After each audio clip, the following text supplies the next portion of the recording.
Hiya, I'm in Limerick City and I'm cycling up John Street, and I've just come off the train and I spotted something in a shop window that looks really quite bizarre. Maybe it's a joke, maybe it's just weird, but I'm going to double back now and have a look and see will they talk to me.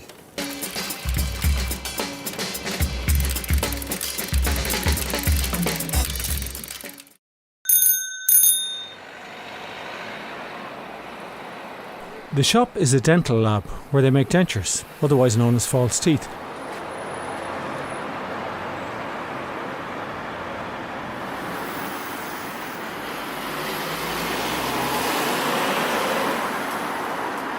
Do you mind if I asked you about the teeth? Yeah. Well, how it came about was I was here one day and a guy came in with about 3 sets of teeth in a plastic bag. He wanted me to buy them off of him, man in his 70s.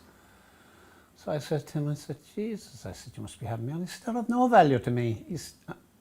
But he was a bit insistent. I tell you what I do, I says, I'll take them off you, I'll throw them into a jar, and I had them in a jar there for a while, you know. And the reaction I got from the customers was just amazing. They were saying, Jesus, you're not selling second-hand teeth. My daughter walks to me and she says, Dad, why don't you put them on the window? And I put it on the window. And the reaction I get is just incredible. I often say I have more tourists than King John's Castle. People get great laughter out of it, which is fantastic. And that's how it all came about. What I really call my jar of teeth is the silent salesman. When I'm not here, it draws the customers. You know, I absolutely adore that. I'll tell you another little story now. Another lady I used to do teeth for one time swallowed her denture. You know, this girl had a bit of a drink problem, but she was a wonderful girl. So she phoned me and I said, Jesus, I said, Marie, I said, would you ever go to the bloody hospital, I said, and get an x-ray or something? I was frightened now, you know, because you would be. So she called in about 3 days later, she said, I'm after passing it. Oh, Jesus. Well, all I need, she says, a little adjustment on it. And I said, had you any trouble passing it? Not a bother, she said. The only problem, she says, when it was coming out, she said, it bit the arse off me. She's dead sense, but she had a tremendous sense of humour, you know. But I thought it was so funny.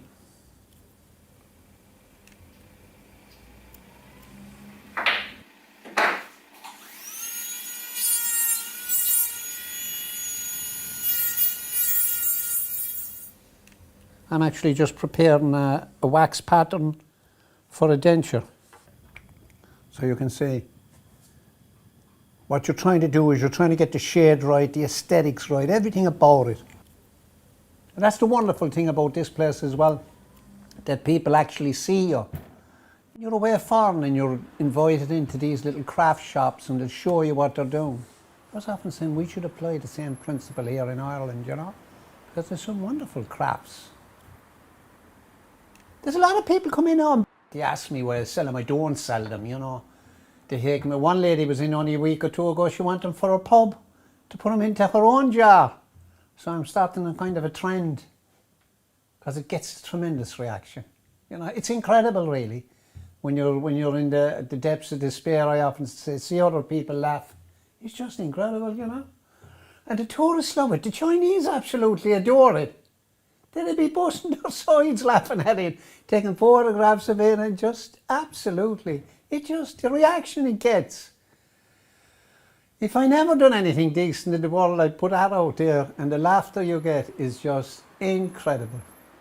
Yeah, and that's how my jar of tea, and it's going to stay there, because at times it gives me a lift besides the other people outside the window. Yeah. And that's what it's all about. But ceramics is fantastic, but you see the problem then as well. The last guy I worked for, it must be over 30 years ago, again I fell out with him. Why are you falling out with your bosses? I had a bit of a problem with drink at the time. Oh, right. I thought I was God. You know, terrible place to be, isn't it? How did you sort out the drink? How did you get off the drink? A brother of mine introduced me to the wonderful thing called AA. Great. And I'm there ever since. And do you go every day or? I go every week. Okay, that's helping out. That's fantastic. I've changed. It kind of rattles you in the end, you know, you lose You lose the will to live, I suppose, for the want of a better description. You know, when you get up in the morning and you're kind of enthusiastic for life, you don't have that. And when that goes out of your life, you're losing so much, you know. I know it sounds a bit ridiculous, but you'd be often saying to yourself, because every day is a magic day. If you want it to be, as a guy said to me one time, once you stay on the pitch, drink brings you off of the pitch. You're gone. You know, you turn out to be that selfish, greedy little basket everything is about, you know. And it just takes you. I mean, I see it with the young people there now, even with the methadone clinic around the corner. It's so sad, because they're young. I mean, you can't beat yours. Jesus Christ, if you could only buy it.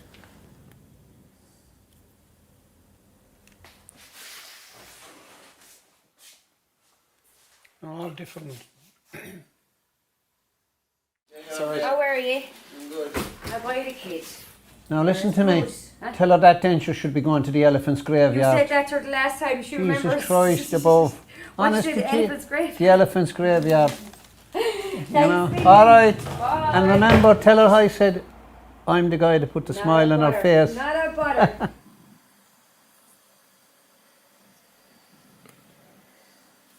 And I often say to people, you know, I can't make you happy, but I can make you smile. You know, little things like that. And to me, that's what it's all about, you know. So that's my story.